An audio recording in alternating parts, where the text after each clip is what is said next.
মৃত্যুর সাথে পাঞ্জা নড়ছে সাদাফ। প্রচুর রক্তক্ষরণে জ্ঞানহীন অবস্থায় অবজারভেশনে পড়ে আছে সাদাফ। এক হাতে স্যালাইন পুশ হচ্ছে, অন্য হাতে ব্লাড পুশ হচ্ছে। বেঁচে থাকার আশঙ্কা নেই বলে দিয়েছেন ডক্টর, তবুও শেষ অবধি চেষ্টা করবেন। বন্ধু মহলে চিন্তার ছাপ বেশি উঠেছে। কি করবে কিছুই বুঝে উঠতে পারছে না। আরাফ ডক্টরের জন্য ছুটাছুটি করছে। ছোঁয়া, অর্পি, মেঘা বসে বসে চোখের অশ্রু মুছে যাচ্ছে। বুকের ভেতর তীব্র বেদনা, প্রাণের চেয়ে বন্ধু হারানোর। আরাফ আরো হাফ ব্যাগ রক্ত দান করছে সাদাফকে। আরাফ এর আগেও এক ব্যাগ রক্ত দান করেছে সাদাফকে। ডক্টর মানা করলে আরাফ ডক্টরের কলার ধরে চেঁচিয়ে বলল, আমার বন্ধু বেঁচে না থাকলে আমি রক্ত দিয়ে কি করব? আমি সাদাপের জন্য আমার দেহ থেকে সবটুকু রক্ত নিলেও আমি হাসি মুখে দেব। ডক্টর ভয় ভয় বলল, আপনি ভুল করছেন। আমরা জানি একজন সুস্থ ব্যক্তির 2 পাউন্ড ব্লাড দান করতে পারেন, এতে করে তার ক্ষতি হতে পারে। আপনি তো একটু আগেই 1 পাউন্ড ব্লাড দান করলেন, এখন আপনাকে রেস্ট নেওয়া প্রয়োজন।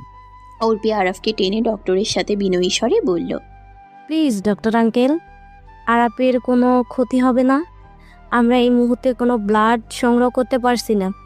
আমরা বাদন নামে ব্লাড গ্রুপে পোস্ট করে দিয়েছি এবং অ্যাডমিনকে ফোন করেছিলাম। এই মুহূর্তে ও প্লাস ব্লাড পাওয়া যাচ্ছে না। আমাদের কাছে সাদাব যেমন আরাপও তেমন। আমি আপনার পায়ে পড়ি। মেঘা আহত কণ্ঠে বলল, আরাফকে আমরা প্রচুর পরিমাণ ফল খাওয়াবো। আর হ্যাঁ, আমরা ব্লাড ফেলে সাদাফের সাথে সাথে আরাফের দেহ পুশ করব, তাহলে আরাফের কোনো ক্ষতি হবে না। ডক্টর কথা না বলে কিছুক্ষণ এক দৃষ্টিতে আরাফের দিকে তাকিয়ে আছেন। দেখতে শুনতে আরাফ মাশাল্লাহ, বলিষ্ঠ দেহের অধিকারী। মিনিট দুয়েক পর ডক্টর বলল, মিস্টার আরাফ, আপনি আমাদের সাথে আসেন। আপনার কাছ থেকে আমরা 1/2 পাউন্ড ব্লাড নিতে পারবো। পরবর্তীতে ব্লাড দরকার পড়লে আমি দিব। আমার ব্লাড গ্রুপ ও পজিটিভ। বন্ধুর প্রতি ভালোবাসা দেখে আমি খুবই মুগ্ধ। আপনাদের বন্ধুত্ব চিরকাল বেঁচে থাকুক। সকলের মুখে কিঞ্চিত হাসির রেখা ফুটে উঠল। প্রায় 8 ঘন্টা হতে চলেছে সাদাফের জ্ঞানহীন বিছানায় শুয়ে আছে। কেউ বাসায় যায়নি, সবাই হসপিটালে রয়ে গেছে। ম্যাথ ডিপার্টমেন্টের অনেকেই এসেছিল। একে একে সবাই অজুহাত দেখিয়ে চলে গেছে। ডক্টর বলে দিয়েছেন 48 ঘন্টার আগে কিছুই বলতে পারবে না। পরন্তু দুপুরটা তাদের জীবনে কাল হয়ে ধরা দিয়েছে। তোলপাড় ক্যাফেডিয়ামে বসে চায়ের আড্ডা দিচ্ছে 6 জোড়া চোখ। মেঘা চায়ের কাপে চুমুক দিয়ে বলল, মামা, আরও গরম গরম সিঙ্গারা দেন। এত কম সিঙ্গারায় মন ভরে? রঙ্গন মাথায় চাপড়ে মেরে বলল, বেডি মানুষের পেট ভরে তো চোখ ভরে না। তুই একে একে 6টা সিঙ্গারা খাইছিস, আর আমরা 2টা করে খাইছি। তোর পেটে আরও জায়গা আছে। উর্বি রঙ্গের পিছনে কিল বসিয়ে বলল, শালা কিপ্রেমি কম কর। আমরা তোরটা খাইছি, আজ আরাপের পকেট ধ্বংস করতে আসছে। আমাদের যত ইচ্ছা তত খাবো। আরাপ জুনিয়র মেয়েদের সাথে প্রেম করে আর আমাদের বললো না কেন? আরাফ অগ্নি দৃষ্টি নিক্ষেপ করে বলল, কুত্তি, তোরা তো পাত্তা দিবি না, জুনিয়রদের সাথে প্রেমও করতে দিবি না। তোরা যদি আজ আমার দিকে একটু তাকাতিস, তাহলে আজ আমি একটা গার্লফ্রেন্ড পেতাম। মৃঘা চায়ের কাপ টেবিলে রাখতে রাখতে বলল, অনেক প্রেম হয়েছে, আজ আরাফের কাছ থেকে সব টাকা নিয়ে নে। হারামি যেন ধানমান্ডি যেতে না পারে। একটু আগে হারামি ওর গার্লফ্রেন্ডকে ফোন দিয়ে বলে, হ্যালো জান, আজ তোমার সাথে ধানমন্ডি লেকের ধারে হাতে হাত রেখে হাঁটবো। রবীন্দ্র সবরে হাতে হাত রেখে বসে থাকবো। সাদাফ বিস্ময় দৃষ্টিতে মেঘার দিকে তাকায়। সাদাফ সবসময় প্রেম ভালোবাসা থেকে অনেক দূরে। স্কুল লাইফে প্রেম করে ছ্যাঁকা খাইছে। ছ্যাঁকা খাওয়া প্রেমিক হলো সাদাফ। নিজের মনটা তখন ভেঙে চুরমার হয়ে যায়। তারপর থেকে প্রেম ভালোবাসা থেকে দূরে সাদাফ। সাদাফ গিটারে টুংটাং শব্দ তুলে বলল, মামা, প্রেম করিস না, এর থেকে আমাদের সাথে আড্ডা দে, অনেক ভালো লাগবে। ছোঁয়া ক্ষিপ্ত দৃষ্টি নিক্ষেপ করে সাদাফের উপর কঠিন স্বরে বলল, স্যাকা খুদ তুই একটা, চুপ থাক। তোর এসব নীতি কথা শুনলে আমার গা জ্বলে ওঠে। এখন প্রেম করবে না তো কখন প্রেম করবে? কিছুদিন পর ভার্সিটি ছেড়ে চলে যাবে, তখন প্রেম করবে? মামা, তুই প্রেম কর, আমরা তোর পাশে আছি। রঙ্গন মেঘার দিকে তাকিয়ে বলল, তার পকেট থেকে ওয়ালেট নে মাম্মা। সারা তার গার্লফ্রেন্ডের সাথে দেখা করতে যাবে। আজ আমরাও যাব, না হলে কেউ যাবে না। আরাফ আহত কণ্ঠে বলল, তোরা আমার বেস্ট ফ্রেন্ড নাকি শত্রু? আমি আজ তোলপাড় ক্যাফেরিয়ামে বসে বললাম, তোদের মতো বন্ধু থাকলে দেশে শত্রুর অভাব পড়বে না। উর্বি চায়ের কাপে শেষ চুমুক দিয়ে বলল, তোরা চা খাওয়া শেষ কর, আমাকে হলে যেতে হবে। জুনিয়র কিছু মেয়ে মারামারি করেছে, এসবের একটা সমাধান করতে হবে। ছোঁয়া মুখ বাঁকিয়ে বলল, হলের প্রেসিডেন্ট আসছে, তাদের নরম তুলতুলে চেয়ারে বসতে দে। প্লাস্টিকের চেয়ারে বসে তার কোমরের সমস্যা হতে পারে। মেঘা নরম স্বরে বলল, ছোঁয়া, আমরা প্রায় 1 ঘন্টা থেকে কথা বলছি। এভাবে বসে সারা জীবন কথা বললেও কথা বলা শেষ হবে না। বন্ধুদের কথা কোনোদিনও শেষ হয় না। আমাদের হলে জুনিয়র মেয়েগুলো প্রতিদিন মারামারি করে, চুল টানাটানি তো আছেই।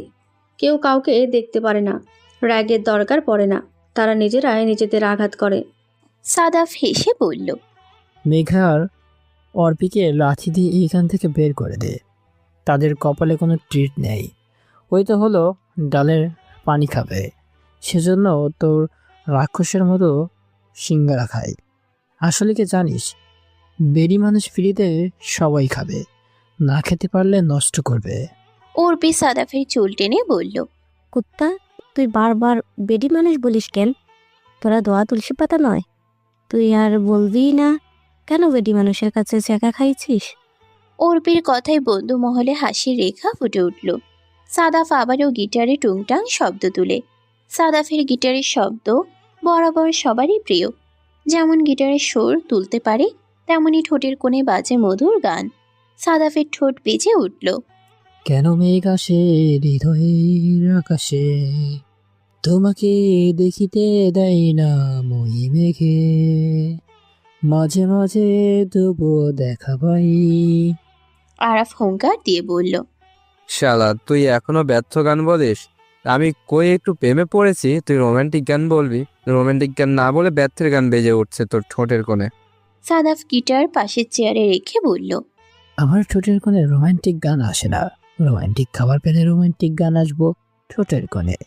আরাফ ওয়ালেট বের করে 10 টাকা সাদাফের দিকে এগিয়ে বলল, আপনার গান শুনি আমি মুগ্ধ হইয়া আপনাকে 10 টাকা দান করিলাম। আপনার গান আমার মনের ভিতরে জায়গা করে নিয়েছে। আমি ধন্য আপনার গানের দেখা পাইয়া। জীবনে আমার সার্থক হইয়া গেল। এখন মরিবার কালে আপনার কণ্ঠে একটা গান শুনিতে চাই। আরাফ ওয়ালেট প্যান্টের পকেটে রাখতে যাবে, ঠিক তখনই সাদাফ খপ করে ওয়ালেট নিয়ে ফেলে। সকলের ঠোঁটের কোণে দুষ্টু হাসির রেখা ফুটে ওঠে। সাদাফ দৌড়ে মাঠে চলে আসে। সাদাফের পিছন পিছন সবাইও চলে আসলো। আরাফ বিনয়ী স্বরে বলল, মামা, তোদের অন্যদিন খাওয়াবো, আজ আমাকে একটু ঘুরতে যেতে হবে। তোরা আমার বন্ধু হয়ে আমার সাথে এমন কিভাবে করিস? তোদের তো একটু লজ্জা থাকা দরকার। রঙ্গন সাদাফের কাঁধে হাত রেখে বলল, জন্মের পর লজ্জা পানির সাথে মিশিয়ে খেয়ে ফেলেছি। আমাদের 5 জনের মাঝে কারো লজ্জা শরম নেই। ছোঁয়া মাথার উপর হাত রেখে নিজের ত্বককে দুপুরের তাণ্ডব রোদ থেকে রক্ষা করার বৃথা চেষ্টা করে। বাচ্চা সুলভ কণ্ঠে বলল, ভাই, তোরা যে যাই বলিস, আমার অনেক লজ্জা। আমি লজ্জার জন্য বাড়িতে বিয়ের কথা বলি না। ছোঁয়ার বোকা বোকা কথা শুনে সবাই হেসে উঠল। আরাফ আহত কণ্ঠে বলল, তোদের জন্য আমার প্রেম হয়ে উঠলো না। আমার টাকা আমাকে ফিরিয়ে দে।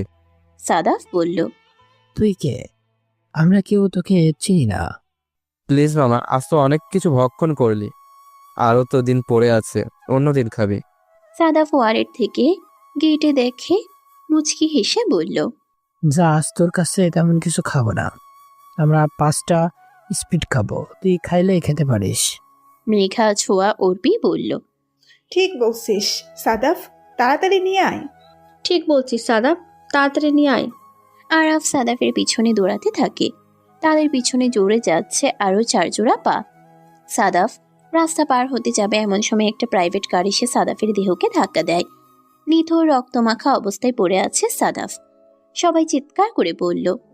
সাদাফ, আরাফ হাত পুশআপ করতে করতে সাদাফের রুমের সামনে আসে।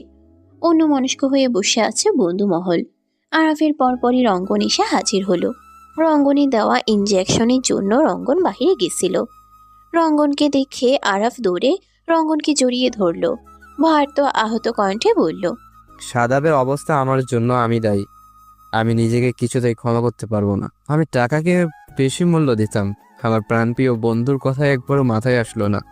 মেঘা সান্ত্বনা স্বরে বলল, আরাফ, এতে তোর কোনো দোষ নেই। আমাদের ভাগ্য সহায় ছিল না। আল্লাহর কাছে এখন আমাদের একটাই প্রার্থনা, আল্লাহ যেন আমাদের সাদাফকে আবার ফিরিয়ে দেন। উর্বি কান্না মিশ্রিত কণ্ঠে বলল, আল্লাহ আর কত কষ্ট দিবে সাদাবকে? ছোট থেকে আল্লাহ সাদাবকে কষ্ট দিয়ে যাচ্ছেন। আল্লাহ তার কাছ থেকে তার আত্মার বোনকে কেড়ে নিয়েছো, তার ভালোবাসার মানুষটাকে কেড়ে নিয়েছো। আল্লাহ আপনি এমন হবেন না, আপনি দয়ার সাগর। আল্লাহ আমাদের সাদাবকে আমাদের কাছে ফিরিয়ে দেন। সকলেই চোখে অশ্রু টলমল করছে। প্রিয় মানুষটাকে হারানোর ভয়ে মুখ কুঁচকে আছে, নিঃশ্বাস নিতেও কষ্ট হচ্ছে। ডক্টর সাদাফের কেবিন থেকে বেরিয়ে আসলেন। ডক্টরের মুখটা আষাঢ়ের ঘন ঘটার মতো হয়ে আছে। অন্ধকার বিলীন হয়ে গেছে ডক্টরের মুখে। উত্তেজনায় সকলে ঘেমে একাকার হয়ে যাচ্ছে। 5 জোড়া চোখ অধীর আগ্রহে তাকিয়ে আছে ডক্টরের দিকে। কথা বলার ভাষা হারিয়ে ফেলে, দাঁড়িয়ে থাকার শক্তি পাচ্ছে না। ডক্টর মলিন কণ্ঠে বলল, 5 জোড়া চোখ একে অপরের দিকে তাকাচ্ছে। তাদের উপর আকাশ ভেঙে পড়ল। কি করবে ভেবে পাচ্ছে না। চিন্তার ছাপ স্পষ্ট ফুটে উঠছে। বিষণ্ণতা খুঁড়ে খুঁড়ে কাচ্ছে 5 বন্ধুকে। বন্ধুমহল আর্তনাদ নেমে এসেছে। ভয়ে সকলের মুখ চুপসে রয়েছে। কারোর উদরে এখনো কিছু পড়েনি। মেঘা অর্পি এমন অনেক রাত না খেয়েও পার করে দিয়েছে। ছোঁয়া বড়লোক বাবার আদরের দুলারি, কখনো ক্ষুধার কষ্ট করেনি। সেও না খেয়ে বন্ধুদের সঙ্গ দিচ্ছে। ছোঁয়ার মা বারংবার ফোন দিচ্ছেন বাসায় যাওয়ার জন্য, কিন্তু ছোঁয়া সাদাফকে এমন অবস্থায় রেখে কিছুতেই যাবে না। তাদের উস্কো অস্থিরতা চিন্তার মাঝে ডক্টর এসে উপস্থিত হলেন। সবাই ডক্টরকে রাউন্ড করে দাঁড়ায়। 5 জোড়া চোখ একে অপরের দিকে তাকাচ্ছে। তাদের উপর আকাশ ভেঙে পড়ল। কি করবে ভেবে পাচ্ছে না। চিন্তার ছাপ স্পষ্ট ফুটে উঠেছে। ডক্টর মুখ কালো করে বলল, রোগীর অবস্থা খুব খারাপ। মাথায় সিটি স্ক্যানের রিপোর্ট দেখে বোঝা যাচ্ছে মৃত্যু আশঙ্কা সর্বাধিক। বেঁচে থাকার আশা 10% নেই। ডক্টরের কথা তাদের মাথার উপর দিয়ে যাচ্ছে। কথা বলার জন্য হাঁসফাঁস করছে। পেটে কথা আসলেও বাকরুদ্ধের জন্য মুখ প্রাণে কথা আসছে না। আরাফ কাঁপা কাঁপা গলায় প্রশ্ন করল, ডক্টর যত টাকা লাগে তত টাকাই আমি দেব। প্লিজ ডক্টর, সাদাবকে বাঁচিয়ে দিন। আমরা কিছুতেই সাদাবকে হারাতে পারবো না। স্ট্যাটোস্কোপ গলায় ঝুলাতে ঝুলাতে বলল, আল্লাহর কাছে প্রার্থনা করেন, তিনি চাইলেই সব ঠিক হয়ে যাবে। টাকা দিয়ে সবকিছু হয় না। টাকা দিয়ে জীবন বাঁচানো গেলে টাকা অনেক কদর থাকতো। মানুষের হাতে যখন 5 টাকাও খুঁজে পাওয়া যেত না, আমাদের ডাক্তারি বিদ্যা যেখানে শেষ হয় সেখানে ওনার মহিমা শুরু হয়। ডক্টর কথা না বাড়িয়ে চলে যেতে নিলে রঙ্গন বলল, স্যার, কোনোভাবেই কিচ্ছু করা যায় না। 10% আমাদের হাতে আছে। আমরা কেন নেগেটিভ ভাবনায় ডুবে থাকবো? সবসময় পজিটিভ চিন্তা করব। তাহলে আমাদের সাথে ভালো কিছু হবে। আমরা চেষ্টা করে যাব, শেষ অবধি লড়াই করে যাব। ডক্টর পিছনে ঘুরতে ঘুরতে বলল, আমি যথেষ্ট চেষ্টা করব। আমার লাইফে বন্ধু ছিল না। আমি বন্ধুদের ভালোবাসা পাওয়ার জন্য অনেক পিছন পিছন ঘুরেছি। আজ তারাই আমাকে যে কোনো উৎসবে আগে ডাকে। আমি চাই না তোমরা বন্ধুকে হারাও। আমি তোমাদের ভালোবাসায় মুগ্ধ। আমি যথেষ্ট চেষ্টা করব। আমি আল্লাহকে বিশ্বাস করি। ওনার দেখানো পথ অবলম্বন করি রোগীকে বাঁচানোর চেষ্টা করব। বন্ধু মহলে নীরব ঝড় বয়ে গেল। জ্বরে তাণ্ডবে ভেঙে গেল 5টি হৃদয়। ছোঁয়া ঢুকরে কেঁদে ফেলল। ছোঁয়া সাদাফকে অনেক ভালোবাসে। তার সাথে ঘর বাঁধার স্বপ্ন বুনে 2 নয়নে, কিন্তু মনের কথা কাউকে জানতে দেয়নি।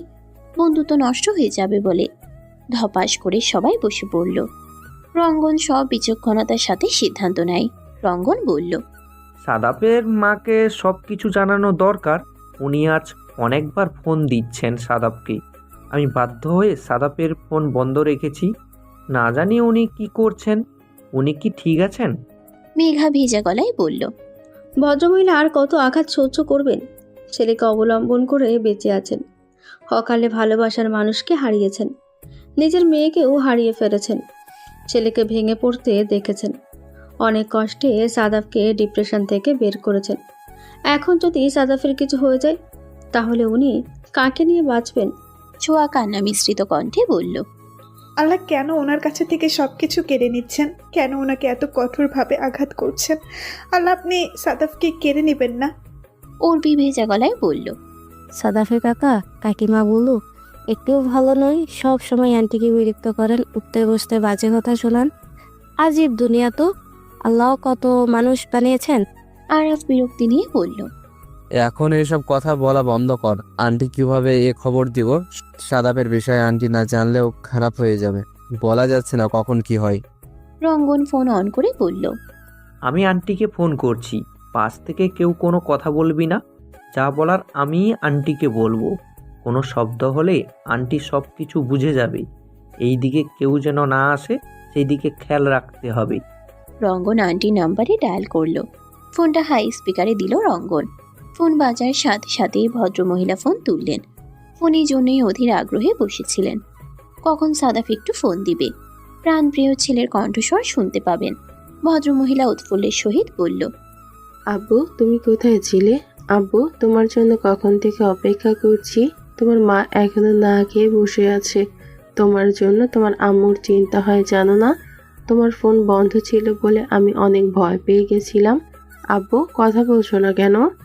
ভদ্রমহিলার কথা শুনে পাঁচজোড়া চোখ থেকে অনবরত অশ্রু গড়িয়ে পড়ছে। কারোর মুখে কোনো কথা নেই। রঙ্গন নিজেকে শান্ত করে আহত কণ্ঠে বলল, আন্টি, আমি রঙ্গন বলছি, সাদপের বন্ধু। রঙ্গনকে থামিয়ে ভদ্রমহিলা কান্না মিশ্রিত উত্তেজিত কণ্ঠে বলল, আমার আব্বুর কি হয়েছে? আমার আব্বু কোথায়? আমার আব্বুকে তোমরা একটু দেখে রাখো। আমি এখনই আসছি ঢাকা। আমার আব্বুর খেয়াল রাখো তোমরা। ভদ্রমহিলার কান্না দেখে ঠোঁট চেপে কান্না করেই যাচ্ছে তিনজোড়া চোখ। আরাফ রঙ্গনের চোখেও অশ্রু। রঙ্গন আহত ভেজা গলায় বলল, আন্টি, সাদাপ ঠিক আছে। সাদাপের ভীষণ জ্বর, জ্বরের ঘরে আপনাকে ডাকছে। আপনি প্লিজ আজ রাতের গাড়িতে করে ঢাকায় চলে আসেন। আমি আমার আব্বুর কাছে এখনই আসছি। ভদ্রমহিলা ফোন কেটে দিলেন। সাদাফকে আব্বু বলেই সবসময় সম্বোধন করেন, শুধু সাদাফকেই না, সাদাফের 5 বন্ধুকে নিজের ছেলের থেকে কোনো অংশে কম ভালোবাসেন না। তিনি কখনো চাননি ছেলে ঢাকায় লেখাপড়া করুক, কিন্তু ছেলের ভবিষ্যতের কথা ভেবে নিজের তৈরি করা কঠিন সিদ্ধান্ত থেকে পিছপা হয়েছেন। মেঘা চিন্তিত কণ্ঠে বলল, আন্টি এখানে এসে যখন সব কিছু জানতে পারবেন তখন কি হবে? একবারও ভেবে দেখেছিস? রঙ্গন চোখ পাকিয়ে বলল, এখন বলবো সাদাপ অ্যাক্সিডেন্ট করেছি, মৃত্যুর সাথে পাঞ্জা লড়ছে। যেখানে জীবন মরণের প্রশ্ন, সেখানে এসব কথা বলতে হয়। তোর মনে হচ্ছে আমি মিথ্যা কথা বলে অনেক বড় ভুল করেছি? আরাফ চিকন কণ্ঠে জবাব দিল, আন্টি এখানে আসলো, আমরা সব কিছু সামলিয়ে নিতে পারবো। দেখেছিস ফোনের ওপাশ থেকে এই সাদাপের জন্য কেমন করছিল।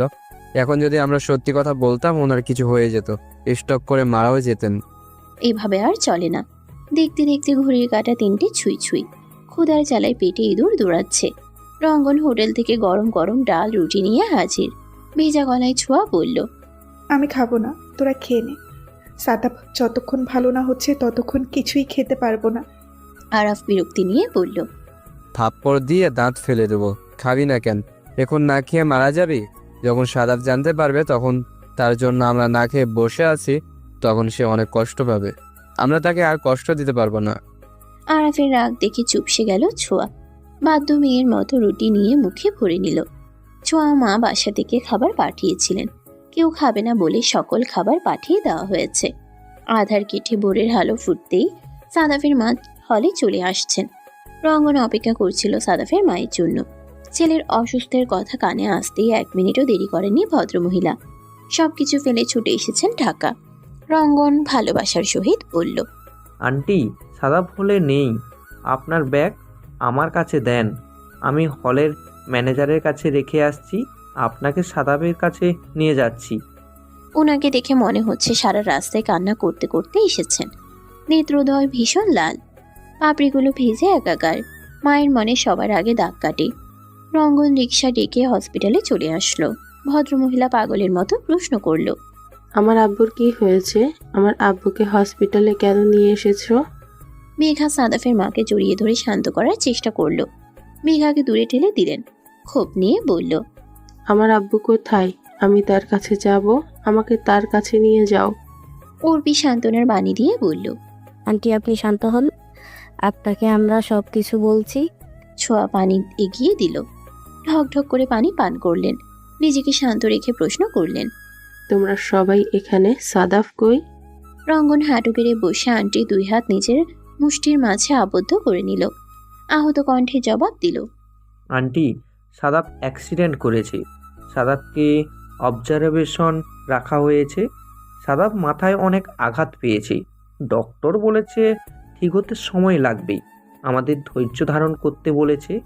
এটাও বলেছে 48 ঘন্টার মাঝে জ্ঞান না ফিরলে কোমায় চলে যাবে। ছেলের এমন করুণ পরিস্থিতির কথা শুনেই ঘটনাস্থলে জ্ঞান হারিয়ে ফেলেন ভদ্রমহিলা। আরাফ সাদাফের জন্য মসজিদে চলে গেছে। রঙ্গন কোনোদিন পূজা দিত না, সাদাফের মঙ্গল কামনার জন্য মন্দিরে গেছে। একমাত্র আল্লাহর উপর ভরসা, তিনি চাইলেই মিরাক্কেল কিছু করতে পারে।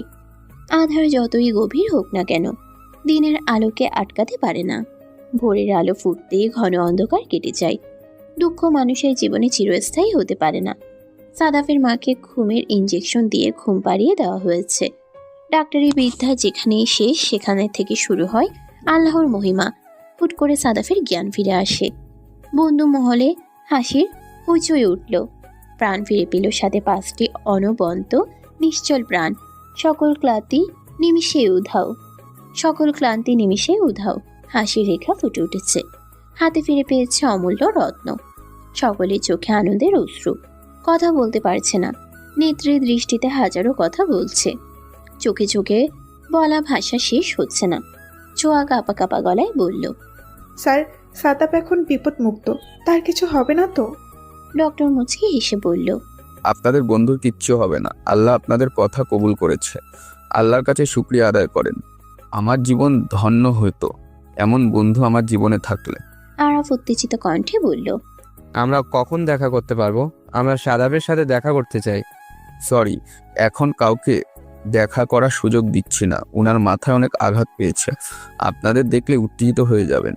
বন্ধুর ভালোর জন্য 2 দিন পর কথা বলেন। অপেক্ষার ফল অল টাইম মিষ্টি হয়। ডক্টর চলে যেতেই রঙ্গন ব্যতীত 4 জন গলা ফাটিয়ে নিজের আনন্দ প্রকাশ করল। রঙ্গন ক্ষোভ নিয়ে রাগী কণ্ঠে বলল, থাকবি তোরা? এটা হসপিটাল, এখানে অনেক রুগী আছে। তোদের ডাইনিং রুম নয়, এভাবে হইচই করবি। সবাই তাদের ভুল বুঝতে পেরে থেমে গেল।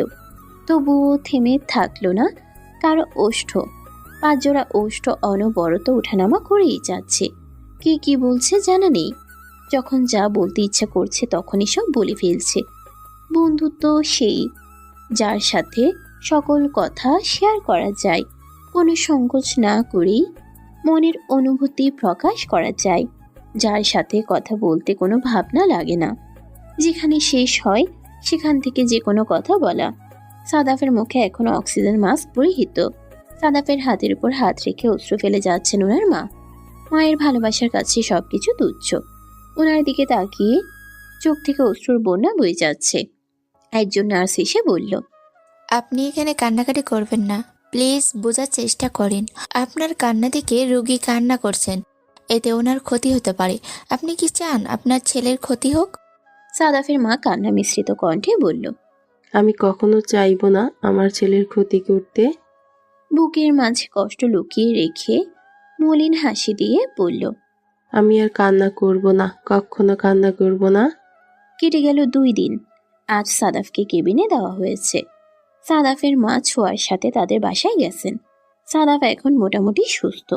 আরাফ রঙ্গনের পাশে শুয়ে বলল, মামা বাতাস কর, ফ্যানের বাতাস গায়ে লাগছে না। গরমের মাঝে গায়ে গরম বাতাস লাগছে।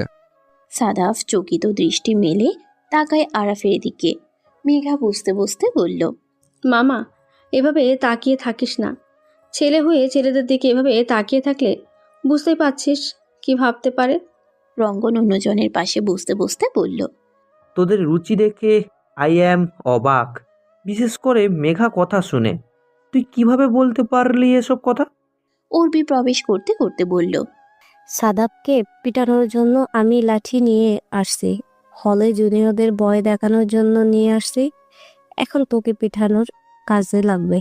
সাদাফ চকিত হয়ে বলল, আমি তোকে কি করলাম? তুই আমাকে পিটাবি কেন?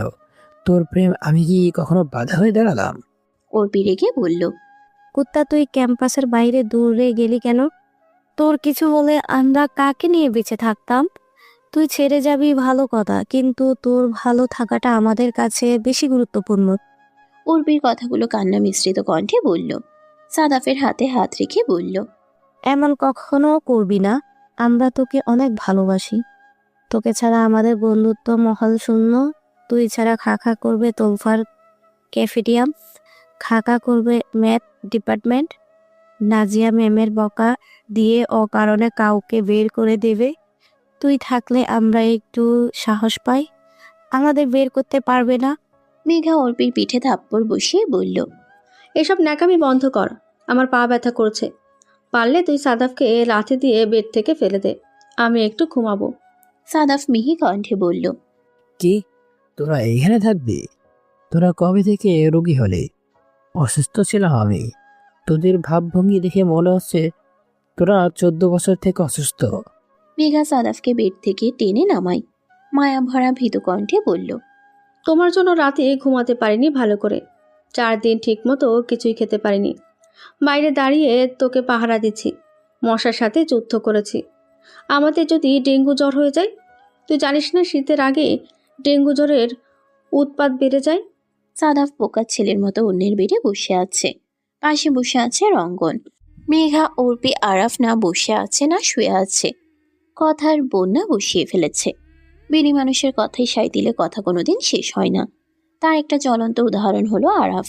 একটু সাড়া দিচ্ছে মানে মেঘা অর্পি দুনিয়ার কথা জুড়ে দিয়েছে। কথা বলার মাঝখানেই 3 জন সাবধানের সাথে উঠে সাদাফকে বেডে শুয়ে দিল।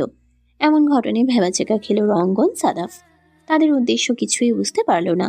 অর্পি এক টুকরা আপেল নিয়ে সাদাফের মুখে ভরে দিল।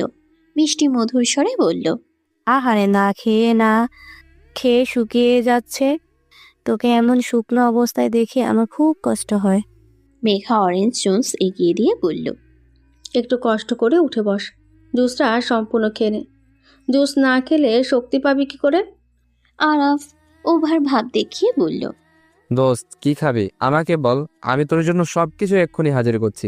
বিরিয়ানি, চিংড়ি, মালাইকারি, কাবাব ইত্যাদি। সাদাফ রঙ্গনের চোখ কপালে।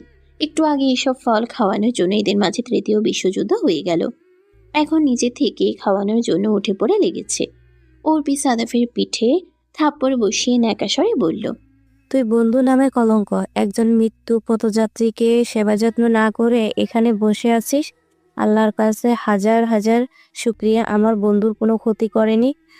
আর কিছু হয়ে আমরা কি নিয়ে বাঁচতাম? সাদাফের মা খাবার রাখতে রাখতে বলল, তোমরা 5 জনই সাদাফকে অনেক ভালোবাসো। তোমাদের মতো বন্ধু পাওয়া ভাগ্যের ব্যাপার। রঙ্গন 6-9 হিসাবটা এখন ঠিকমতো বুঝতে পারল। আন্টিকে দেখে তাদের এসব অভিনয়।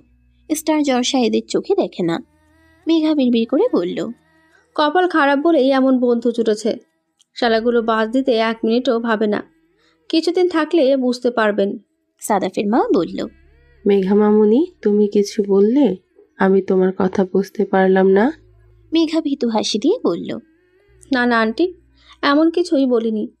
আসলে আমার হাতের রান্না কবে থেকে খাই না, খুব মিস করি আপনার হাতের রান্না।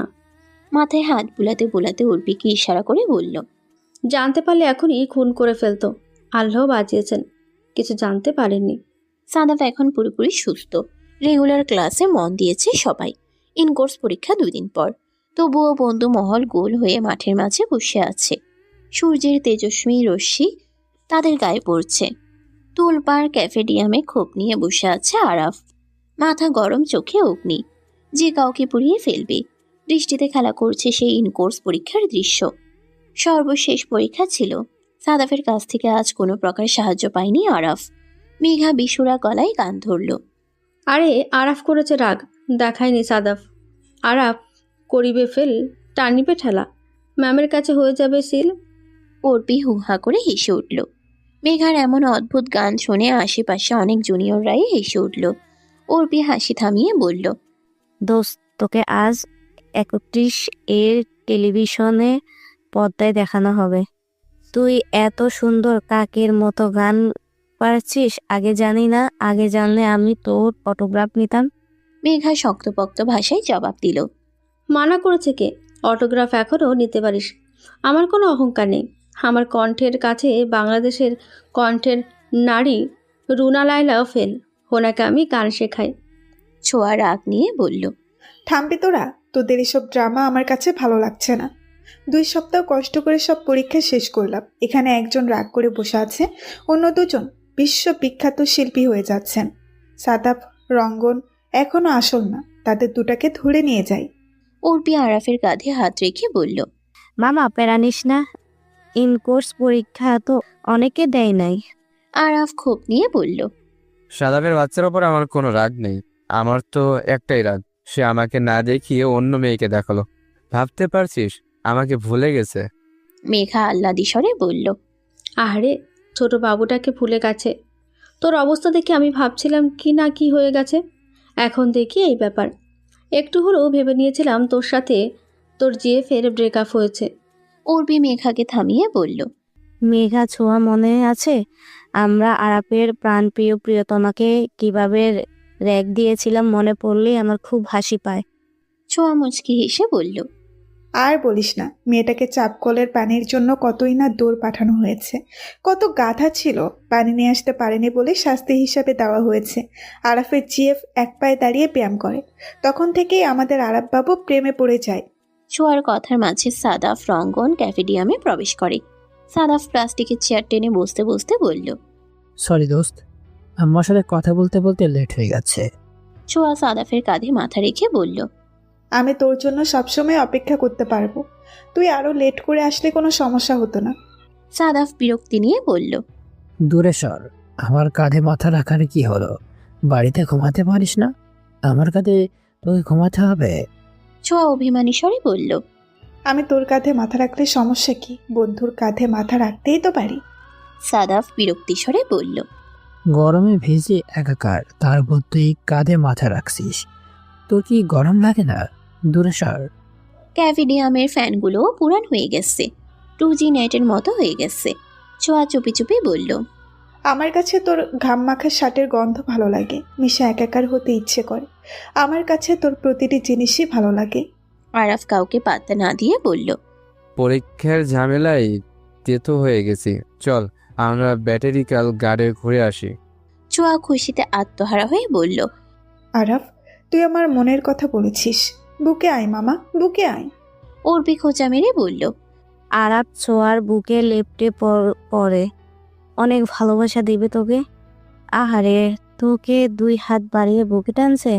উর্বির কথায় ছোঁয়ার রাগ আকাশ প্রাণী। ছোঁয়া পারছে না কিছু করতে, ইচ্ছা করছে উর্বির যত্নে তৈরি করা কেশগুলো একটা একটা করে তুলতে। পরিস্থিতি সামলিয়ে দিতে রঙ্গন বলল। এখানে বসে থাকবি নাকি বোটানিক্যাল গার্ডেনে যাবি? সন্ধ্যার পর গার্ডেনে থাকা যাবে না, চল তাড়াতাড়ি, না হলে আড্ডা দেওয়া হবে না। যাবি আর আসবি, কোনো কিছুই হবে না। ছোঁয়া উৎফুল্ল হয়ে বলল। আজ সবাই আমার গাড়িতে যাবি, আমি ড্রাইভারকে ফোন দিচ্ছি, এখনই চলে আসবে, সময়ও লাগবে না। সিএনজি দিয়ে গেলে অনেক লেট হয়। গতবার ধানমন্ডির লেগের কথা মনে আছে? অনেকটাই লেট হয়েছে। আরাফ খুশিতে বলল, আফসোসের সাথে বলল। মামা, তোর গাড়ি হলে তো ভালোই হয়, কিন্তু তুই এখনো গাড়ি চালানো শিখলি না। আজ তুই গাড়ি ড্রাইভ করতে পারলে আলাদা ড্রাইভার লাগতো না। আরাফের আফসোসের কথা সবার মন ছুঁয়ে গেল। খুশিতে কারোর চোখে জল আসলো না, বেচারার অনেক দুঃখ। ছোঁয়া ফোন দিয়ে গাড়ি আসতে বলে, সবাইকে তাড়া দিয়ে বলল। চল চল, দেরি হয়ে যাচ্ছে। রঙ্গন আরাফ দৌড়ে চলল। তাদের পিছন পিছন দৌড় দিল মেঘা উর্বি। সাদাফ এখনো চেয়ারে বসে আছে, যাওয়ার কোনো নামগন্ধ নেই। ছোঁয়া সাদাফের হাত ধরে বলল। তুই এখানে বসে আছিস কেন? তুই আমাদের সাথে যাবি না? না যেতে ইচ্ছে করছে না, তোরা ঘুরে আয়, আমি হলে যাচ্ছি, আমি একটু ঘুমাবো। সাদাফের কথা শুনে ছোঁয়ার রাগ তীব্র থেকে তীব্রতর হয়। ইচ্ছা করছে সাদাফকে টেনে হিঁচড়ে নিয়ে যেতে, কিন্তু এমন কিছুই করতে পারবে না। ছোঁয়ার ক্ষোভ নিয়ে বলল। তোর সমস্যা কি? আমি তোর সমস্যার মূল কারণ। আমি যাচ্ছি বলে তুই যাবি না? আমাকে তুই সহ্যই করতে পারিস না। আমি কি দোষ করেছি? কেন তুই বারবার আমার সাথে এমন করিস? সোহা, তুই সবসময় 2 লাইন বেশি বুঝিস। আমরা কেন তোর গাড়ি নিয়ে বোটানিক্যাল গার্ডেনে যাব?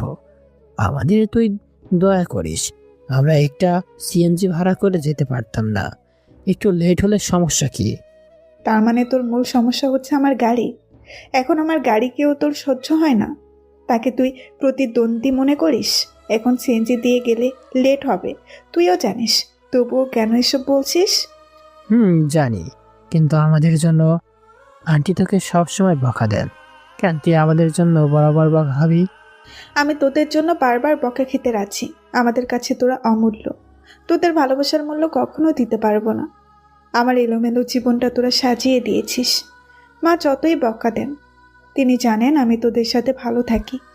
আমার খারাপ লাগে তোকে কেউ বকা দিলে, শুধু তোকে নয়, মেঘা, অপর্ণাকেও কেউ বকা দিলে আমার খারাপ লাগে। আমি তোদের তিনজনকে খুব ভালোবাসি।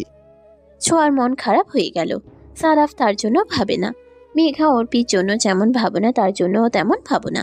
ছোঁয়া মুখ কালো করে বলল, ওকে যেতে হবে না, পায়ে হেঁটে যাব।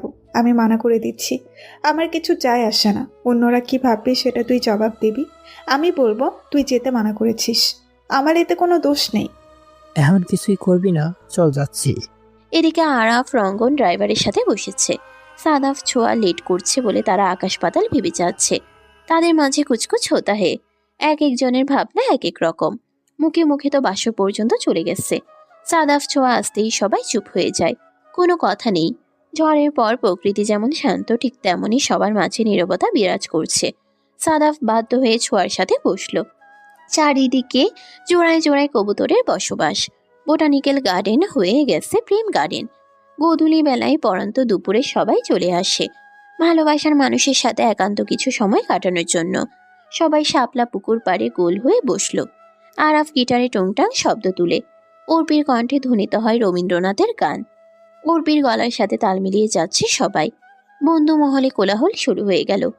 বিশ্বরা সুর এখন অনেক মধুর। কখন সন্ধ্যার আভাস পৃথিবীর বুকে হানা দিচ্ছে জানা নেই। ব্যস্ত হয়ে পড়েছে পিক তুলতে। সন্ধ্যার গোধূলি বেলায় কনে দেখার তোড়জোড় চলছে। এমন সময় মায়া ভরা মুখ দেখা যায়। ভালোবাসার এক অনন্য বৈশিষ্ট্য ফুটে উঠেছে। ফুটে উঠে দিগন্ত প্রহরের অবসান। ছোঁয়া উচ্ছ্বাসের সাথে বলল, সাদাপের সাথে আমার কিছু পিক তুলে দে। অবাক চারজোড়া দৃষ্টি নিক্ষিপ্ত করে ছোঁয়ার উপর। আরাফ চোখ টিপ দিয়ে বলল, মামা, মাইয়া তো তোর প্রেমে পড়ে গেছে। 1000টা পিক তোলার পরেও তোর সাথে একটা পিক তুলতে যাচ্ছে। ছোঁয়ার আগে দৃষ্টি নিক্ষেপ করে আরাফের উপর। কেউ কিছু বলার আগে আরাফকে মারার জন্য দৌড় দেয়। আরাফ নিজেকে বাঁচানোর জন্য দৌড় দেয়। আরাফের পিছন পিছন দৌড়ে যাচ্ছে ছোঁয়া। ছোঁয়া মনমরা হয়ে বসে আছে। অশ্রুদয় কামড়ে নিজের চোখের অশ্রু আটকানোর চেষ্টা করছে। চোখ মুখ ফোলা। সারা রাত কান্না করেছে দেখেই বোঝা যায়। একতরফা ভালোবাসাগুলো এভাবেই কষ্ট দেয়। কখনো অপর পক্ষের লোক ভালোবাসা বুঝতে পারে না। শিমুল গাছের অর্কিডের বসে বসে প্রহর গুনছে। ক্লাস করবে না মনে স্থির করেছে। মেঘা ছোঁয়ার কাঁধে হাত রাখতেই ছোঁয়া কেঁপে উঠল। ছোঁয়া আহত কণ্ঠে প্রশ্ন করল, এখানে কি চাই? ক্লাসের সময় হয়ে গেছে, ক্লাস না করে এখানে আসলি কেন? মেঘা ছোঁয়ার গা ঘেঁষে বসতে বসতে বলল, গতকালের ঘটনায় ভেঙে পড়লে চলবে? সাদাফের ভালোবাসা পেতে হলে তোকে স্ট্রং হতে হবে। সাদাফের প্রথম ভালোবাসা সাদাফকে কষ্টের সাগরে ভাসিয়ে চলে গেছে। এখন সাদাফ তাকে মন থেকে সরাতে পারেনি। সে মনে তোকে কিভাবে জায়গা দিবে? তোকে জায়গা বানিয়ে নিতে হবে। ছোঁয়া মেঘার হাতের উপর হাত রেখে বলল, আমি গতকাল শুধু বললাম সাদাফের সাথে আমাকে কয়েকটা পিক তুলে দিতে। তোরা সবাই তো সাদাফের সাথে সিঙ্গেল পিক তুলছিস, আমি তুললে সমস্যা কি? আমাকে কেন অ্যাভয়েড করে? জানি না, আজ তোকে নিজের বোন হিসেবে বলছি। সাদাফকে তোর মনের কথা বলে দে। আমরা দেখেছি সাদাফ তোর প্রতি অনেক দুর্বল। আমরা আন্টিকে পটিয়ে নিয়েছি। আমরা আন্টির সাথে তোর বিষয়ে শেয়ার করেছি। ছোঁয়া চকিত হয়ে বিস্ময় কণ্ঠে বলল, আন্টিকে এসব কবে বললি তোরা? আন্টিকে কেন বলতে গেলি? আন্টি কি মনে করবে? চোখ দুটো ছোট কর। আমি জানি সাদাফ তোর ভালোবাসা বুঝতে পারে, কিন্তু মুখে প্রকাশ করে না। তোকে নিজের জীবনের চেয়েও অনেক ভালোবাসে। তোর জন্য সাদাফের অনেক চিন্তা হয়। তুই তোর মনের কথা সাদাফকে জানিয়ে দে। ছোঁয়ার মনে পড়ে যায় সাদাফের কথাগুলো। আন্টি তোকে বকা দিলে আমার খারাপ লাগে। ছোঁয়া জিভ দিয়ে ঠোঁট বিছিয়ে বলল, আমার ভীষণ ভয় হয় সাদাফ যদি আমায় ফিরিয়ে দেয়। আমি সাদাফকে ছাড়া বাঁচতে পারবো না। সাদাফের প্রতিষ্ঠিত হওয়ার জন্য আমাকে অপেক্ষা করতে হবে না। আমি বাবার সাথে সাদাফের কথা শেয়ার করেছি। সাদাফ আমাদের অফিসেই কাজ করবে। আমার মনে হয় না সাদাফ এমন কিছু করবে না। সাদাফের আত্মসম্মান অনেক, কিছুতেই মাথা নিচু করবে না। এসব পরে ভাবা যাবে। তুই আজই সাদাফকে প্রপোজ করবি। আমি মেয়ে হয়ে কিভাবে সাদাফকে প্রপোজ করব? সাদাফ নিজে থেকে প্রপোজ কি করবে না কোনোদিন? এই স্বপ্ন নিয়েই বসে থাক। যেদিন সাদাফ হাত থেকে বেরিয়ে যাবে সেদিন বুঝবি। তুই এখানে বসে বসে ভাবতে থাক সাদাফকে হারাবি নাকি সময়ের মধ্যে মনের কথা জানাবি। ছোঁয়া পিছন থেকে মেঘাকে ডেকে যাচ্ছে। মেঘা কোনো রিপ্লাই দিচ্ছে না। হনহনিয়ে নিজ গন্তব্যে এগিয়ে যাচ্ছে। ছোঁয়ার কথার কোনো মূল্য দিল না, যেন নিজেকে প্রস্তুত করে সাদাফের সামনে উপস্থাপন করতে পারে। নীরবে নিভৃতে বসে আছে 6 জোড়া চোখ। কারোর মুখে কোনো কথা নেই। হাহাকার অনুভূতি সাড়া দিচ্ছে সকলের মনে। 6 জোড়া ওষ্ঠ কথা বলার জন্য হাঁসফাঁস করছে। নীরন মাঠের ঘাস সাক্ষী দিচ্ছে গভীর শ্বাস প্রশ্বাসগুলো। নীরবতা ভেঙে চঞ্চল উর্বি বলল, মামা, তোরা এইভাবে শোক দিবস পালন করবি? আমার মনে কোনো শোক নেই। কারো মুখের দিকে তাকানো যাচ্ছে না, বাংলার পাঁচ করে বসে আছে। উর্বির কথা কেউ গায়ে মাখল না। সে আগের মতো নীরবতা পালন করে যাচ্ছে। যে হাস্যোজ্জ্বল গ্রুপে অনবরত কথা হতো, টুংটাং গিটারের শব্দ শোনা যেত, একসাথে যে কোনো গানে ওষ্ঠ মেলাতো সবাই। মেঘা বলল, আমি সবাইকে উদ্দেশ্য করে একটা কথা বলতে চাই। আমার কথাগুলো সবাই সিরিয়াসলি নিবি। আমি চাই না আমাদের বন্ধুত্বের মাঝে কোনো ফাটল ধরুক। সাদাফ মোটা ফ্রেমের চশমা খুলে বলল, সামান্য ঝড়ে আমাদের বন্ধুত্ব নষ্ট হবে না। আমি সকল পরিস্থিতিতে তোদের পাশে ছিলাম, আছি আর চিরকাল তোদের পাশেই থাকবো। সাদাফের জবাবে ছোঁয়ার মনে আশার আলো ফুটে উঠল। মেঘা চোখ টিপল দিয়ে সবকিছু বুঝিয়ে দিল। সাদাফ আর উর্বি ছাড়া সবাই জানে উর্বিকে তাদের সিদ্ধান্তে নেওয়া হয়নি। পেট পাতলা মেয়ে, পেটে কোনো কথা চেপে রাখতে পারে না। আরাফ কাঁধে গিটার তুলে নিয়ে বলল, চল লাইব্রেরিতে, আর লাইব্রেরিতে কিছু কাজ আছে। 3 জোড়া প্রাণ বসা থেকে উঠে দাঁড়িয়ে পড়ে।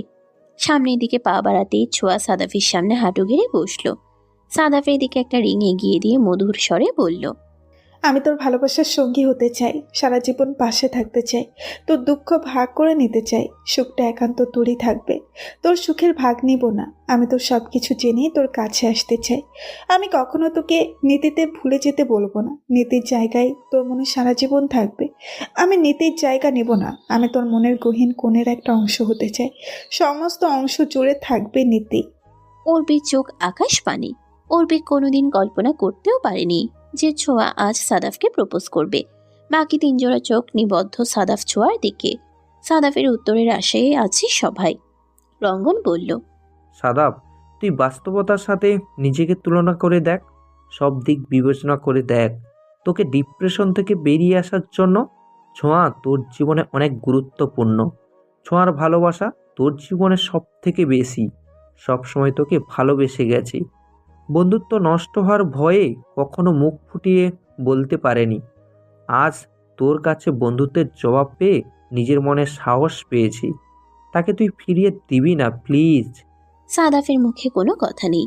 মেঘা আরাফ কথা বলতে গিয়েও থেমে গেল। ছোঁয়া হাঁটু ঘিরে উত্তরের আশায় আছে। সাদাফের চোখ দুটো লাল বর্ণের ন্যায় ধারণ করেছে। সাদাফ ছোঁয়ার কাঁধ ধরে ছোঁয়াকে দাঁড় করায়। ছোঁয়া মাথা নিচু করে দাঁড়িয়ে আছে। সাদাফ রাগের মাথায় খুব জোরে কয়েকটা থাপ্পড় বসিয়ে দিল। অতিরিক্ত কিছু করার আগেই সবাই সাদাফকে ধরে ফেলে। সাদাফ হুঙ্কার দিয়ে বলল, তোর কথা বলার সাহস, তুই আমার সামনে নীতির নাম তুলছিস? আমি পৃথিবীতে একটা নামকে সব থেকে বেশি ঘৃণা করি। সে নামটা হয়তো নীতি। ইচ্ছা করছে তোকে খুন করতে। আজ থেকে নীতির নামের পাশে সোয়া নামটাও অ্যাড হলো। কেউ সোয়া নামটা আমার সামনে নিলে তোদের সাথে আমার সম্পর্ক চলে যাবে। সাদাফের রাগ দেখে রীতিমতো সবাই আশ্চর্য। সাদাফ এর আগে কোনোদিন এতটা রাগ করেনি। সাদাফকে আটকিয়ে রাখা যাচ্ছে না। অনেক কথা শুনিয়ে যাচ্ছে ছোঁয়াকে। ছোঁয়া নিজেকে আটকিয়ে রাখতে পারল না।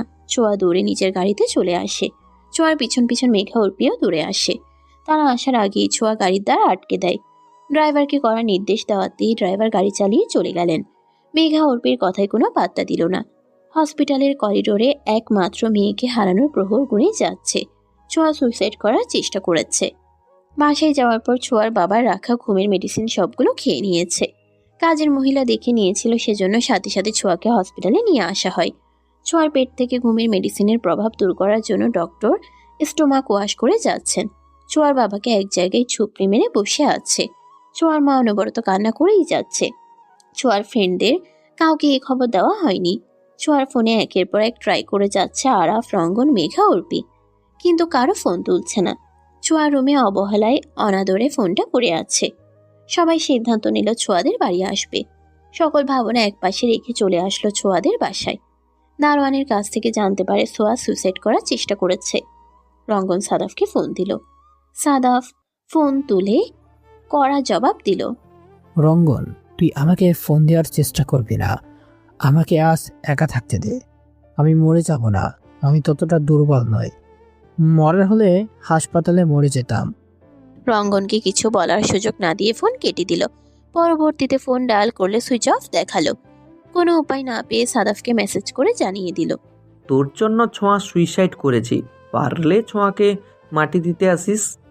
মেসেজ ভেসে উঠেছে হাজার হৃদয় ভাঙা কষ্ট। রঙ্গন আর আরাফ বাইকে করে হসপিটালে চলে গেল। অর্পি মেঘা একটা রিক্সা নিয়ে হসপিটালের উদ্দেশ্যে যাত্রা শুরু করলো। এদিকে ছোঁয়ার অবস্থা ধীরে ধীরে অবনতির দিকে যাচ্ছে। ছোঁয়ার মাকে হসপিটালের অন্য কেবিনে অ্যাডমিট করানো হয়েছে। একমাত্র মেয়ের এমন অবস্থা দেখে বিপি বেড়ে যায়। ঘটনাস্থলে জ্ঞান হারিয়ে ফেলেন। ছোঁয়ার বাবার দিকে তাকানো যাচ্ছে না। মানুষটা জীবিত থাকলেও মেয়ের শোকে মনটা মরে গেছে। ভোরের আলো ফুটতেই ছোঁয়া চোখ মেলে তাকায়। ছোঁয়াকে ঘিরে বসে আছে মেঘা, অর্পি, অঙ্গন, আরাফ। রাত যতই গভীর হোক না কেন, দিনের আলো অন্ধকার কিছুতেই আটকাতে পারে না। ছোঁয়ার নেত্রদয় খুঁজে যাচ্ছে সাদাফ নামের ভালোবাসার মানুষটাকে, যাকে ভালোবেসে জীবন যুদ্ধে হেরে গেছে। তবুও বেহায়া নেত্রদয় তাকে খুঁজে যাচ্ছে। সাদাফকে দেখতে না পেয়ে নয়ন জলে ভরে উঠল। মেঘা ছোঁয়ার হাতের উপর হাত রেখে বলল, ছোঁয়া, তোর চোখে পানি মানায় না। আমি তোর চোখে আগুন দেখতে চাই। মেয়েরা কি ফেল না? ভালোবাসার জন্য দোয়ারে দোয়ারে ঘুরবে। আমি চাই তুই এমন একজন নারী হবি, তোর ভালোবাসা পাওয়ার জন্য সাদাব তোর পিছন পিছন ঘুরবে। আরাফ ক্ষোভ নিয়ে সামান্য হুঙ্কার দিয়ে বলল, মেঘ, বেতনিকে জিজ্ঞেস কর সুসাইড কেন করতে গিয়েছিল। সাদাব তার জীবনে বড় হয়ে গেছে। 3 বছরের বন্ধুত্বর কোনোই মূল্য দিল না, আমাদের কথা একবারও ভাবলো না। আমরা কার জন্য রাতের ঘুম হারাম করে দাঁড়িয়ে আছি। অর্পির ওষ্ঠ কথা বলার জন্য কাঁপছে। একবারই বলল, আরাব দোস্ত, তুই একদম ঠিক বলেছিস। আমাকে দেখ, আমি যাকে দেখি তাকে ভালো লাগে, হোক সে নেইমার, হোক সে মেসি। রঙ্গন ধমকেশ্বরে বলল, থামবি অর্পি? কোথায় কি বলতে হয় জানিস না? তুই হলে টিকে আছিস কিভাবে? মাঝে মাঝে আমি তোর চিন্তায় ডিপ্রেশনে চলে যাই। অন্য কোথাও এভাবে মুখ খোলার জন্য তোকে পিটানি খেতে হবে। অর্পি গোমরা মুখ করে বলল, কুত্তা, তুই আমার সাথে কথা বলবি না। তোর এত বড় সাহস, তুই আমার কাজদের ইনসাল্ট করছিস।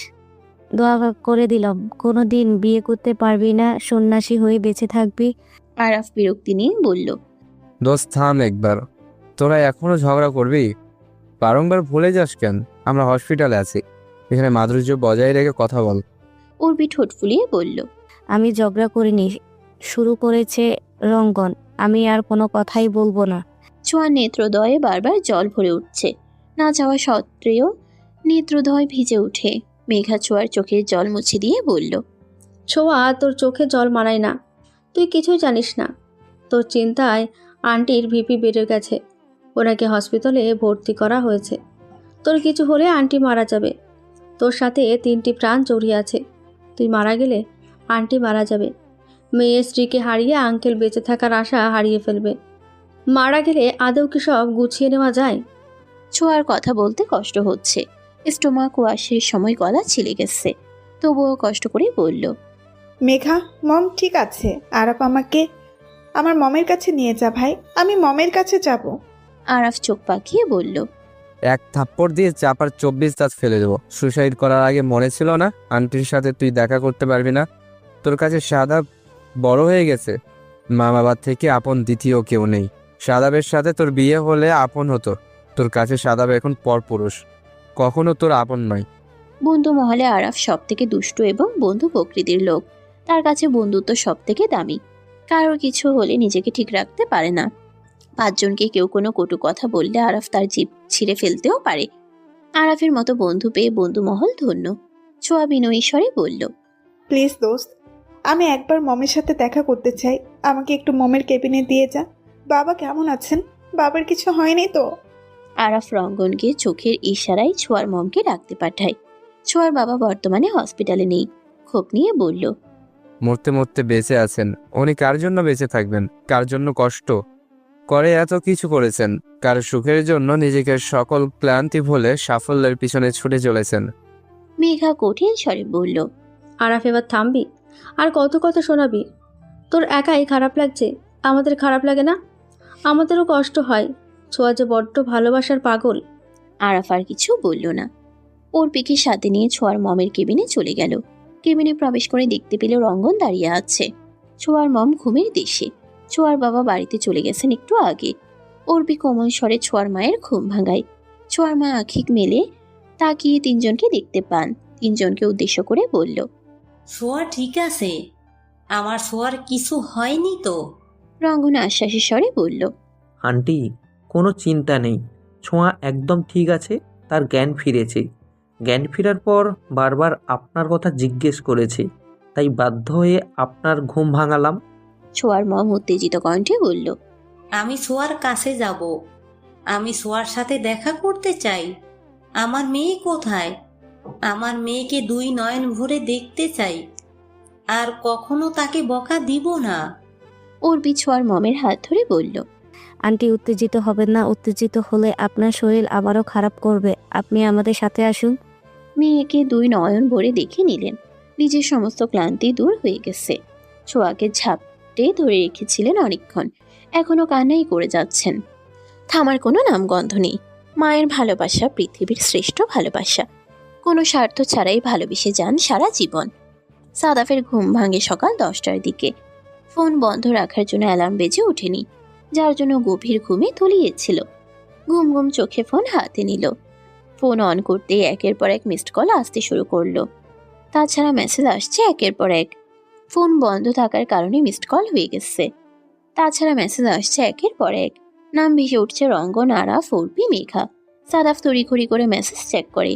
মেসেজ পড়েই চোখের পাতা থেকে ঘুম চলে যায়। চারজনের একটাই মেসেজ, ছোঁয়ার কবরে মাটি দিতে চাইলে চলে আসতে পারিস। ছোঁয়া নামে কেউ তোকে বিরক্ত করবে না। সাদাফ ফোন ফেলে তড়িঘড়ি করে শার্ট গায়ে জড়িয়ে দৌড় দেয়। সিএনজি নিয়ে ছোঁয়াদের বাসার সামনে চলে আসে। দারোয়ান সাদাফকে ভিতরে ঢুকতে দেন। সাদাফকে সে আগে থেকেই চিনেন। মেন গেট পেরিয়ে ভিতরে আসতেই দেখা মিলে ছোঁয়ার ড্রাইভারের সাথে। ছোঁয়ার ড্রাইভার রাগী গলায় বলল, কাটা গায়ে নুনের ছিটা দিতে আসছেন? প্লিজ সোয়ার জীবন থেকে দূরে চলে যান। আপনার জন্য সোয়ার মৃত্যুকে বেছে নিয়েছে, আপনাদের মাঝে কোনো সোয়া। সাদাফের নেত্রদ্বয় টলমল করছে। নিজের কানকে বিশ্বাস করতে পারছে না। ছোঁয়া তাদের ফাঁকি দিয়ে চলে গেল। রাগের মাথায় কি বলছে, যার জন্য রাগ করে দুনিয়া ছেড়ে চলে যাবে। সাদাফ হাঁটু গেড়ে বসে পড়ল। আকাশের দিকে তাকিয়ে চিৎকার করে ছোঁয়া ছোঁয়া ডাকতে লাগলো। ড্রাইভার আঙ্কেল রাগী গলায় বলল, এভাবে সোয়া সোয়া করছো কেন? মনে হচ্ছে সোয়া মরে গেছে। আল্লাহ তাআলা অসীম কৃপায় এখনও সোয়া বেঁচে আছে। সোয়াকে হসপিটালে নিয়ে যাওয়া হয়। সাদাফ ড্রাইভার আঙ্কেলের হাত ধরে ফেলে। উত্তেজিত আহত কণ্ঠে বলল, সোয়াকে কোন হাসপাতালে নেওয়া হয়েছে? আমি সোয়ার সাথে দেখা করতে চাই। প্লিজ সোয়ার ঠিকানা দেন। ড্রাইভার আঙ্কেল না জানার ভান করে বলল, আমি জানি না, আমি বাড়িতে চলে গিয়েছিলাম। আমি আজ জানতে পেরেছি সোয়া আপনার জন্য সুসাইড করার চেষ্টা করেছে। ড্রাইভার আঙ্কেল ইচ্ছা করেই ঠিকানা দিলেন না। তিনি চান সাদাফের শাস্তি চান। ছোঁয়াকে ছোট থেকে নিজের মেয়ের মতো করে দেখে যাচ্ছে। আজ তার জন্য মৃত্যুর পথযাত্রী। সাদাফ দৌড়ে দারোয়ানের কাছে যায়। দারোয়ানের কাছ থেকে জানতে পারে ছোঁয়াকে সিটি হসপিটালে এডমিট করা হয়েছে। এক মুহূর্তও দেরি না করে হসপিটালের উদ্দেশ্যে যাত্রা শুরু করে। সাদাফ হসপিটালে অর্পিকে দেখতে পেল।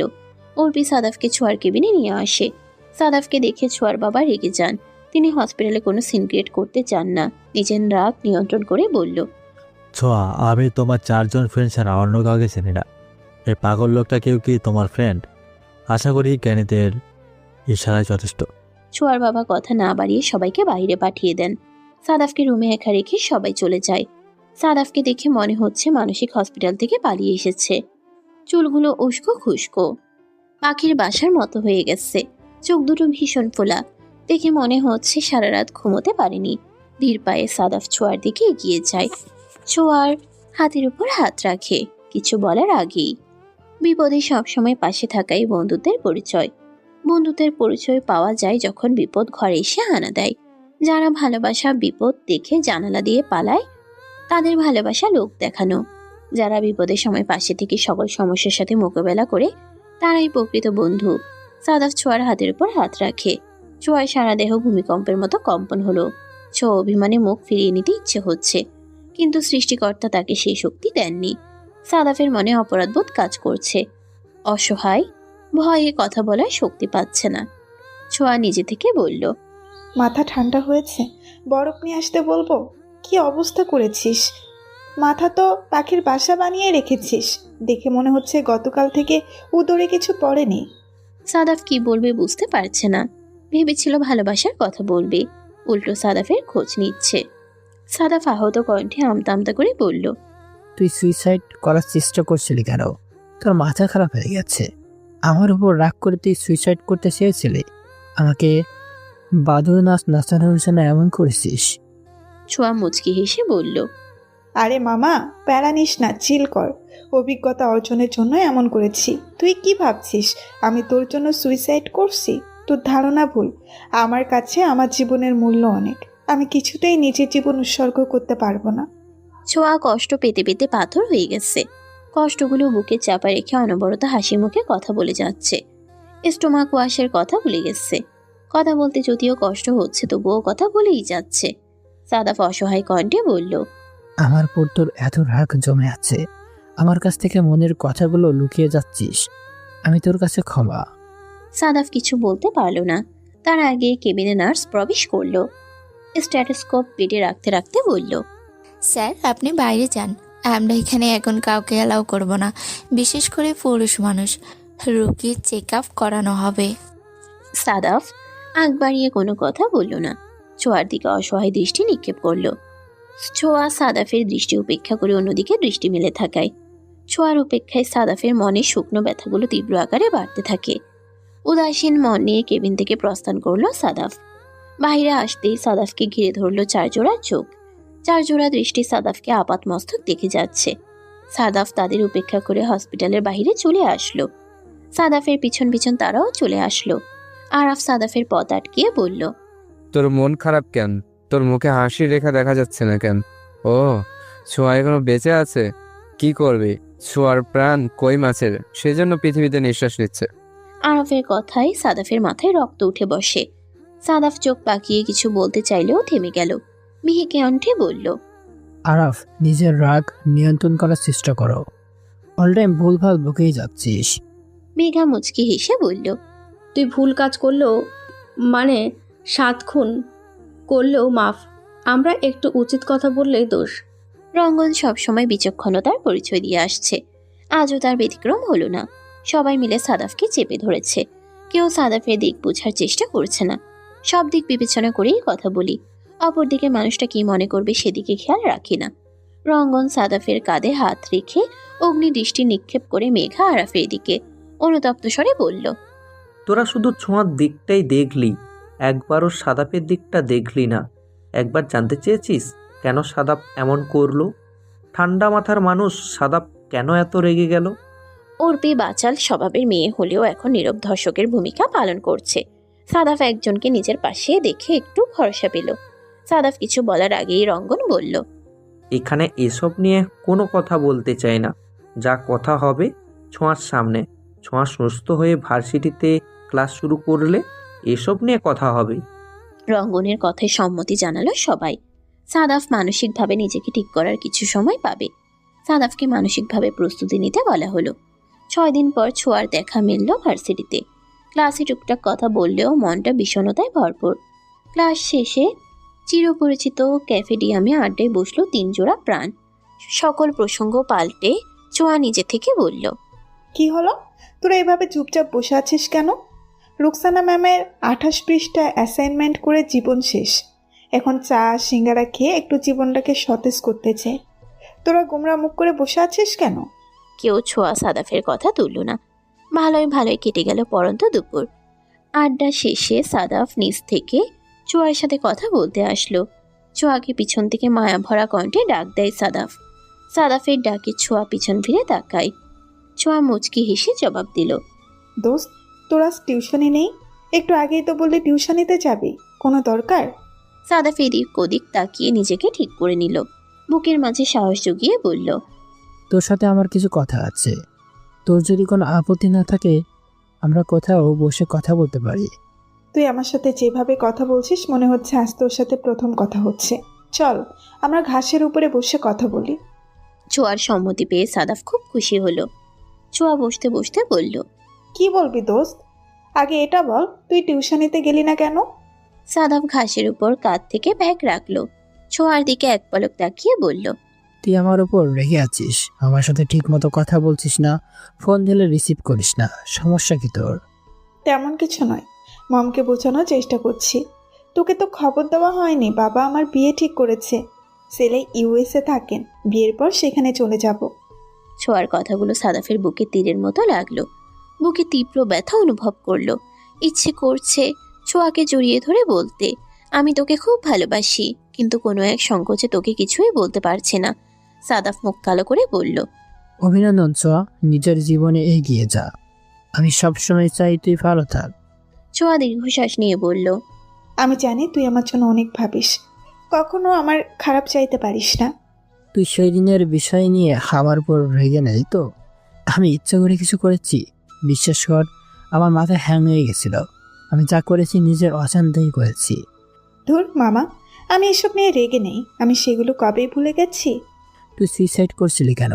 আমাকে শাস্তি দেওয়ার জন্য? আগেই তো শাস্তি দিয়ে দিছিস নীতির নাম বলে।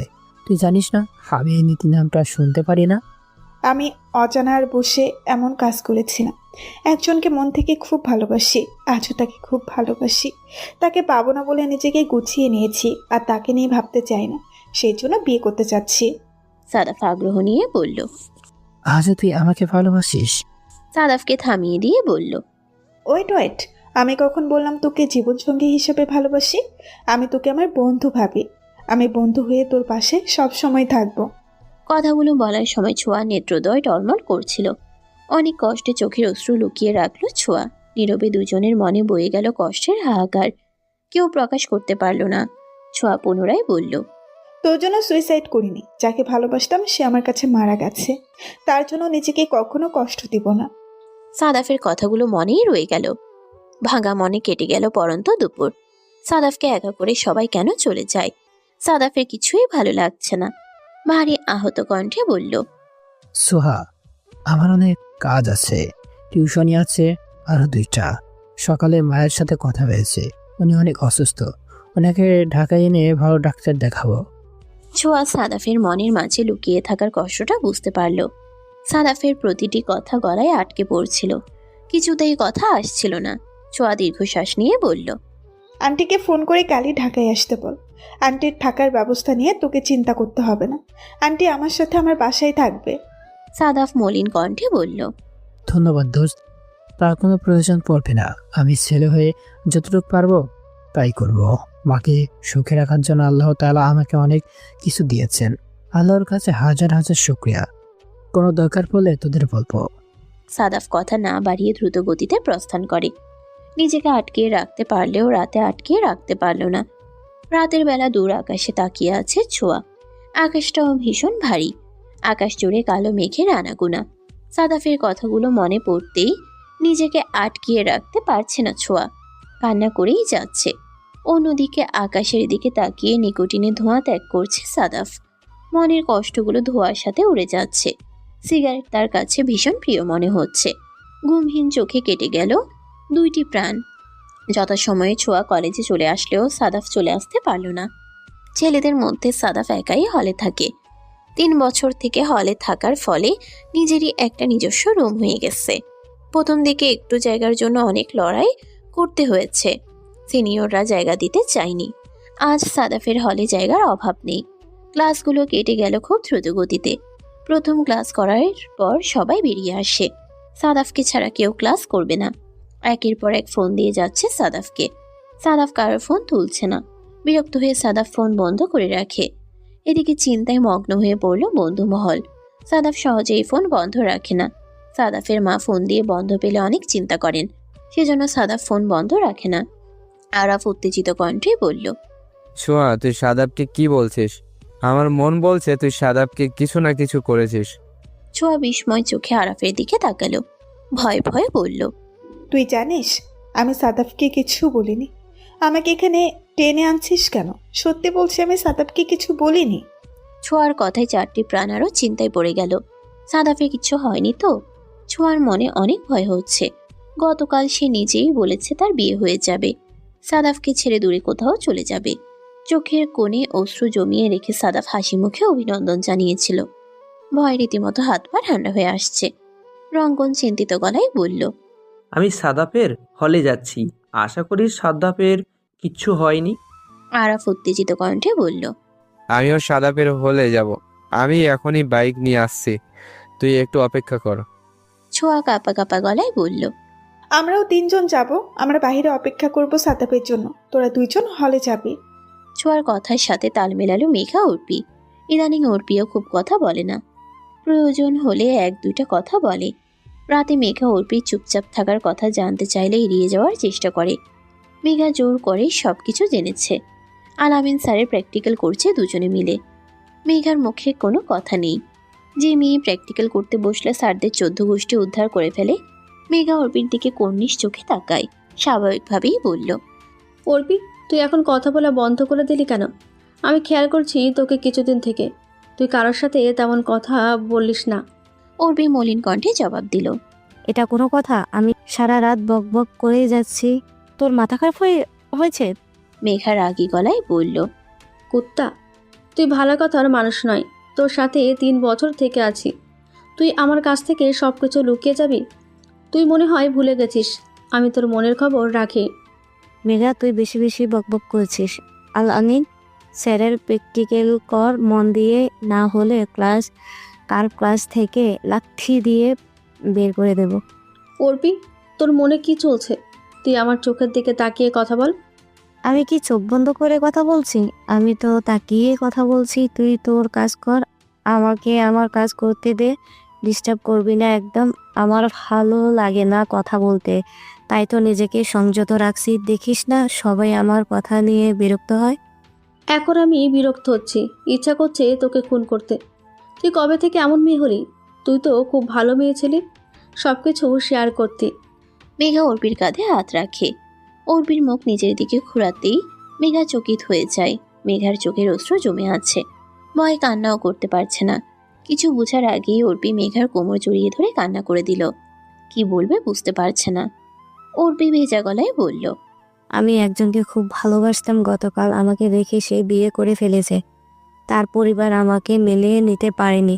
আমি একটু মোটা বলে সেও কিছু বলেনি। তুই বল, মোটা কি মানুষ নয়? আজ মোটা বললেই ভালোবাসার মানুষকে হারাতে হলো। আল্লাহ কেন আমায় মোটা বানাবেন? মেঘা আকাশ থেকে পড়ল। অর্পি কাউকে ভালোবাসতো কোনোদিন বলেনি, চকিত হয়ে বলল। তোদের রিলেশন কতদিনের ছিল? আমাদের রিলেশন প্রায় 4 বছর হতে চললো। আমি তাকে খুব ভালোবাসি। আমার ভালোবাসায় কোনো কমতি ছিল না নিশ্চয়, যার জন্য সে আমাকে ছেড়ে অন্য কাউকে বিয়ে করলো। মেঘা আরো 1 দফা ধাক্কা খেল। অর্পি 4 বছর থেকে প্রেম করে, বন্ধু মহলে কোনোদিন বলেনি। এতদিন কিভাবে লুকিয়ে কথা বলছে?